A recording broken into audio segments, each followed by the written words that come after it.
नमस्कार दोस्तों, मैं हूं अंचित प्रकाश सक्सेना और मैं लखनऊ का निवासी हूं।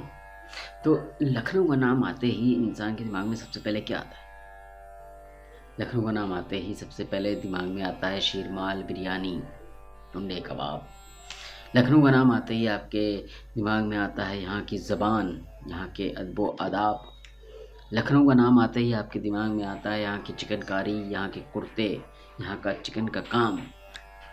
ठीक उसी तरह वो दिन दूर नहीं जब लखनऊ का नाम लेते ही वो एक नाम में आपके दिमाग में आएगा जिसका नाम है हिमांशु लखनऊआ, हिमांशु वाजपेयी। दास्तान गो जता दा दास्तान गो दा हिमांशु वाजपेयी। तो मैं जिक्र इसलिए कर रहा हूँ दास्तान गोई का और हिमांशु भाई का, क्योंकि कहीं मैं एक शो देख के आया हूँ उनका, दास्तान गोई का प्रोग्राम देख के आया हूँ। और पिछले वीडियो में मैंने ज़िक्र किया था एक दास्तान गोई के प्रोग्राम का जो मैंने मिस कर दिया था, तो उसकी भी एक दास्तान सुनाई थी आपको कि कैसे मैंने मिस किया। और इस बात को, इस वीडियो को उन्होंने खुद देखा, हिमांशु जी ने सराहा और मुझसे बताया, इसका रिव्यू दिया। तो मैं इस बात का भी दास्तान आपको सुना रहा हूँ कि आखिर हुआ क्या, कैसे हुआ। तो मैं आपको सबसे पहले दास्तान गोई और दास्तान के बारे में बताऊं कि ये एक ऐसी विधा है, कह सकते हैं स्टोरी टेलिंग, दास्तान गोई, जो पुराने ज़माने से चली आ रही है। मतलब पुराने ज़माने में जितनी भी कलाएं होती थी उनमें से एक उम्दा कला में से एक है ये दास्तान गोई। और इस दास्तान गोई को करने वाले दास्तान गो भारत में पहले तो बहुत हुआ करते थे, लेकिन अब गिने चुने रह गए हैं। लखनऊ से दिल्ली या आगरा से हैदराबाद के बीच में कुछ गिने चुने रह गए। उन्हीं में से एक मशहूर दास्तान गो का नाम है हिमांशु लखनऊआ। जी हाँ, मैंने अपने पिछले वीडियो में इसका जिक्र भी किया था कि ये वो मेरी शिद्दत वाली चाहत है, या कहें कि दास्तान गोई सुनना मेरे लिए एक चाहत से बढ़कर है। जैसे मैं उसके लिए एक चकोर पक्षी हूँ और वो मेरे लिए चांद। तो ऐसे ही एक चकोर पक्षी और चांद की एक दास्तान है, मैं आपको अभी सुनाना चाहता हूँ कि कल अभी कुछ हाल ही में एक गोमती नगर में गोमती पुस्तक मेला लगा। उसमें अनाउंसमेंट हुई कि लखनऊ के किस्सों पर एक दास्तान होने वाली है जो कि हिमांशु वाजपेयी होस्ट कर रहे हैं। तो मेरे को जैसे ही पता चला मैंने कहा बस अब मेरे को देखने जानी। इस बार मैंने कोई वो नहीं किया, पिछली बार मेरे को देर हो गई थी और हाउस फुल हो गया था, मेरे को देखने को नहीं मिला था और मैं पछता के हाथ मलता हुआ घर आ गया था। तो इस बार मैंने सोचा नहीं, इस बार मैं पहले से ही मैं रिहर्सल करता हूँ थिएटर प्ले का। मैंने वहाँ पे बोल दिया कि मैं 13 तारीख को नहीं आ रहा, मेरी सीट बुक है 6 बजे की, मैं नहीं आ रहा। तो डायरेक्टर साहब ने साफ इनकार कर दिया और सबके सामने फटकार लगा दी, कोई छुट्टी नहीं लेनी है प्ले ख़त्म होने तक। मेरा मुंह वहीं लटक गया। मुझे लगा कि इस बार फिर से गई, मिस हो गई मेरे से दास्तान तो मैं मुंह लटका हुआ 3 दिन बिताया। जब 13 तारीख आई तो पूरा दिन ऑफिस में भी ऐसे ही मुंह लटका रहा मेरा।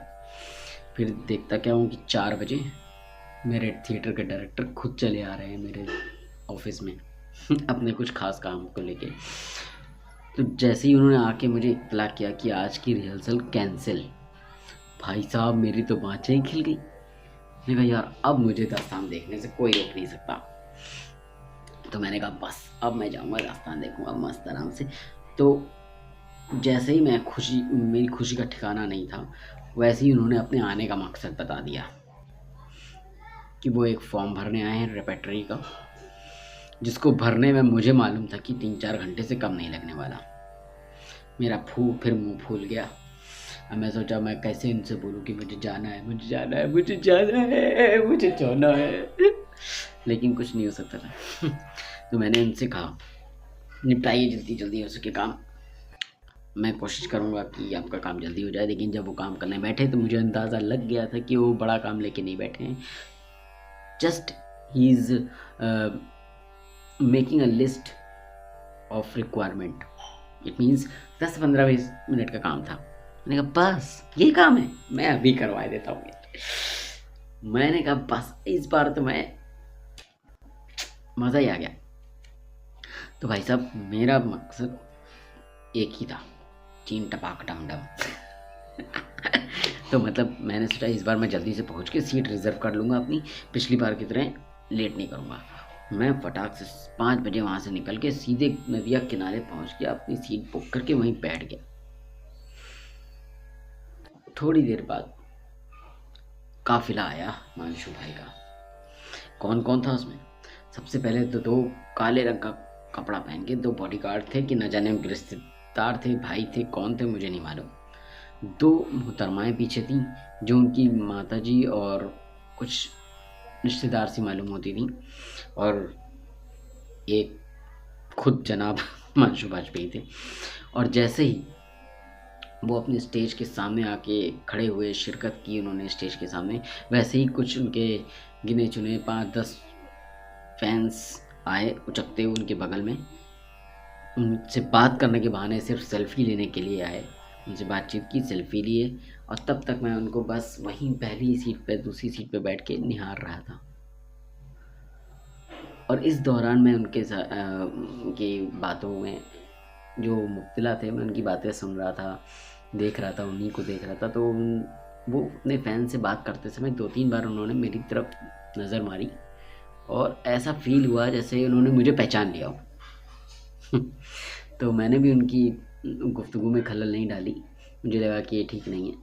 तो जब वो फैंस 2-3 मिनट बात करके या फ़ोटो खिंचा के या फिर जो भी करके उनसे बातचीत करके जाके अपनी अपनी सीट पे मुब्तला होके और मुतमईन होके जाके बैठ गए फुल ऑन, तब वो अकेले हो गए वहाँ पे।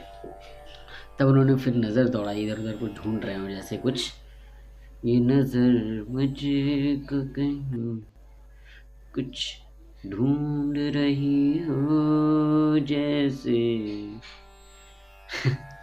ये इस टाइप की। तो उनकी नज़र फिर से मुझ पे पड़ी। अब वो अकेले थे और मेरी नज़र उन पे पड़ गई थी। मैंने कहा यही मौका है। मैंने बस हाथ हिला के उनको वेव किया। जवाब में उन्होंने भी मुझे पलट के वेव किया। अब उसके बाद मुझे लगा कि मैं कैसे इनके पास जाके ऑल द बेस्ट या फिर मैं कुछ बात करूँ। मुझे बहुत हेजिटेशन हुई इस 1 सेकंड के अंदर। मुझे हेजिटेशन हुई कि मैं जाके बात करूँ कि ना करूँ, या ऑल द बेस्ट बोलूँ कि ना बोलूँ। जितनी देर में मैं सोचता कि मैं बोलूँ कि ना बोलूँ, इस हेजिटेशन के बीच में वो खुद मेरे पास चल के आ गए। एंड आई वॉज लाइक, ये क्या हो गया? मतलब चांद खुद चकोर के पास आ गया, ले अमृत पी ले। वो मैं कुछ बोल पाता, मैं बस पका के खड़ा हो गया। मैं सोचा क्या ही बोलूँ उनसे मैं, तब तक वो खुद ही बोल पड़े। तो बेटा तुम्हारा साहू वाला तो मिस हो गया था, अच्छा हुआ तुम आज जल्दी आ गए, देख सकते हो ये वाला शो, मिस नहीं होगा तुम्हारा। उन्होंने बस इतना ही बोला। मैं एकदम अंदर से गदगद, I was full of my heart. I was like, आपने मेरी वीडियो देखी, आपने मेरा कंटेंट पढ़ा, वाह यार, थैंक यू। मैं बोलने ही वाला था कि बस मेरे अंदर से लफ्ज़ ख़त्म हो गए उनको बोलते समय। तब तक दूसरा कोई इनका एक फ़ैन आ गया, उनसे बातचीत करने में लग गया। एंड आई वॉज लाइक वाह। मेरी हालत बिल्कुल वैसी ओम शांति ओम की शाहरुख जैसी हो गई थी जब दीपिका पादुकोण का दुपट्टा उनके हाथ के कलावे में फंस जाता है। एंड ही वॉज लाइक, दिल को बना दे जो पतंग, सांसें ये तेरी वो हवाएं। मतलब मेरी हालत बिल्कुल ऐसी थी कि मतलब ये क्या हो गया यार। वो खुद प्यासे के पास आ गया पहली बार। मुझे तो ये भी नहीं मालूम था कि वो मुझे पहचानते भी हैं कि नहीं, मुझे जानते भी हैं कि नहीं। उन्होंने मेरी वीडियो देखी, उसको एक्नॉलेज करने के लिए वो खुद मेरे पास आए। And I feel like that I am the king of this world. फिर वो शो मैंने जैसे देखा है ना, आप सोच नहीं सकते भाई साहब। मतलब पैर पे पैर रख के, मतलब आराम से बैठ गया जैसे मेरे घर के ही बंदे का किसी का शो चल रहा हो, और उनके हर किस्से पर दाद, उनके हर लतीफ़ों पर जोर जोर ताली बजाना, एकदम जैसे लग रहा था कि बस मैं खुद परफॉर्म कर रहा हूँ वहाँ पे। ये शायद आप लोग के लिए बहुत ज़्यादा हो गया हो, लेकिन अगर आपने कभी ऐसा महसूस किया है कि आप जिसको पसंद करते हो उसने आपसे खुद आके बात की है, या फिर आप जिसको आइडल मानते हो वो खुद आपसे आके हाय हेलो करे और कहे कि आप कैसे हो, तो आपको भी ऐसे ही शायद फील होगा। और मेरे लिए तो वो दोनों ही हैं। दास्तान गोई मेरे लिए चाहत जैसी है और वो खुद वाजपेयी साहब मेरे लिए आइडल जैसे हैं। तो मेरा क्या हालत होगी, I was shivering even then I am my goosebumps आ रहे हैं। मतलब मैं कुछ कह ही नहीं सकता, मतलब समझ रहे हैं आप। मैं थिएटर का बंदा हूँ, मैं स्टेज का परफॉर्मेंस करने वाला बंदा हूँ, और मुझे भी थिएटर में मैंने स्टेज परफॉर्मेंस में मैंने सबसे पहला जो शो कभी ज़िंदगी में कोई देखा होगा तो वो दास्तान गोई का प्रोग्राम था। अंकित चड्ढा जी के साथ में हिमांशु वाजपेयी कर रहे थे, मजाज लखनवी का वो दास्तान गोई थी। 2014 की बात है, इंदिरा गांधी प्रतिष्ठान मेरे को पूरी तरह से याद है। तो जिसने वो दौर में 2014 में देखा है, वो 2024 में उसको कैसा फील होगा कि वो खुद आके सामने से बोल रहा है कि मैंने तुम्हारा वीडियो देखा। मतलब ऐसा ही कुछ मुझे तो ऐसे ही फील हुआ कि उसने एक्नॉलेज किया कि तुम्हारा साहू वाला मिस हो गया था, तुम अच्छा हुआ आज जल्दी आ गए, तुम मिस नहीं होगा इस बार। मुझे अच्छा लगा। कहते हैं कि एक शेर है, गर फिरदौस बर रुए जमी अस्तो हमी अस्तो हमी अस्तो हमी अस्तो। देखिए मैं कश्मीर तो कभी नहीं गया, लेकिन मेरे लिए वो लम्हा और वो स्टेज पे परफॉर्मेंस दास्तान गोई की देखना, मुझे लगता है अगर इस थिएटर और आर्ट फील्ड में अगर कोई जन्नत है, कहीं जन्नत है तो बस वही है और वही है। और कहते हैं ना कि आप जिस चीज़ को पसंद करते हो आप वहाँ तक पहुँचना भी चाहते हो। तो मैं था एक टाइम पे मन था कि मैं भी करूँ कुछ इस तरह का दास्तान गोई प्रोग्राम, तो मैं वो तो नहीं कर पाया, लेकिन मैं थिएटर आर्टिस्ट हूँ और मैं थिएटर करता रहता हूँ अक्सर। और जब मौका मिलता है, जब भी मेरे को पता लगता है किसी भी लखनऊ के किसी भी कोने में हो रहा हो दास्तान गोई का प्रोग्राम, चाहे वो सदर कैंट में हो रहा हो, चाहे वो आशियाना में हो रहा हो, चाहे वो इंदिरा गांधी प्रतिष्ठान में हो रहा हो, चाहे कहीं भी हो रहा हो, या फिर साहू सिनेमा में हो रहा, मैं वहाँ भी गया था, हालांकि देख नहीं पाया था। मैं ज़रूर जाऊँगा, आगे भी जाऊँगा, देखता ही रहूँगा। क्योंकि मेरे लिए एक कहते हैं ना कि मैं उस दिन इतना खुश था कि क्या बताऊँ। मतलब मेरे लिए तो ऐसा था कि देखिए पाते हैं उश्क बुतों से क्या फैज़, एक ब्राह्मण ने कहा था कि ये साल अच्छा है। चलिए दोस्तों, हम आपसे एक सवाल पूछना चाहते हैं। अगर आपने कभी दास्तान गोई सुनी है या फिर हिमांशु भाई को सुना है, तो आपने किसकी दास्तान सुनी है और लेटेस्ट दास्तान कौन सी सुनी है? आप कमेंट सेक्शन में मुझे ज़रूर बताइएगा। जो भी दास्तान गोई पसंद करने वाले लोग हैं और हिमांशु भाई को पसंद करने वाले लोग हैं, वो लोग ज़रूर बताइए कि आपने कौन सी दास्तान लास्ट सुनी थी। के.डी. सिंह बाबू की, रानी लक्ष्मीबाई की, मजाज लखनवी की, या साहिर लुधियानवी की, किसकी सुनी थी? मैंने तो जाने आलम की मिस कर दिया, अभी भी मिस हुई पड़ी है। मैं कभी मौका मिला तो देखने जाऊंगा। जाने आलम वाजिद अली शाह की दास्तान मुझसे मिस हो गई थी। उसी की दास्तान मैंने अपने वीडियो में पेश किया था पिछले वाले, जिसका मैं अभी जिक्र कर रहा हूँ कि उस वीडियो को देख के उन्होंने, हिमांशु वाजपेयी साहब ने मुझे एक्नॉलेज करके बोला कि तुमने मिस कर दिया था, इस बार जल्दी आ गए हो, देख लेना। उसी के बारे में मैं बता रहा हूँ ये। तो अगर आपने कभी देखा हो कोई दास्तान, और अगर कुछ लोग ऐसे भी हैं जिन्होंने दास्तान गोई नहीं देखी कभी, तो मैं अपने कैप्शन में कुछ उनके लिंक्स डाल दूंगा, आप ज़रूर देखिएगा। अगर आप लिटरेचर पसंद करने वाले इंसान हैं, लिटरेचर को समझने वाले इंसान हैं, तो आपको ऐसा फील होगा कि जिस दौर का वो किस्सा या जिस दौर का वो दास्तान सुना रहे हैं, आप खुद उस दौर में पहुंच जाएंगे।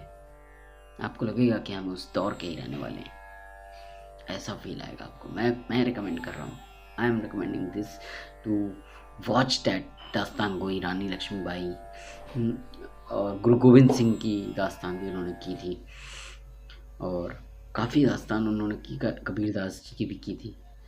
तो लखनऊ के किस्से तो हरदम सुनाते रहते हैं, वही दास्तान अवध कहते हैं उसको, वो तो आप सुनते ही रहते होंगे। और अगर नहीं सुनिए तो मैं आपको लिंक भेज दूंगा, आप देखिएगा ज़रूर, आपको बहुत आनंद आएगा। हिमांशु वाजपेयी, दा हिमांशु वाजपेयी, मेरे लिए तो दा हिमांशु वाजपेयी दास्तान गो। चलती हैं दोस्तों, नमस्कार, आदाब, सायोनारा। मिलेंगे आपसे अगले वीडियो में दोबारा। शब खैर। ये सच है कि जिंदा दिली की कोई किताब है तू, अदब का, हुस्न हुनर का, हंसी शबाब है तू, सरे चमन जिसका जलवा है वो गुलाब है तू, लखनऊ आज भी दुनिया में लाजवाब है तू।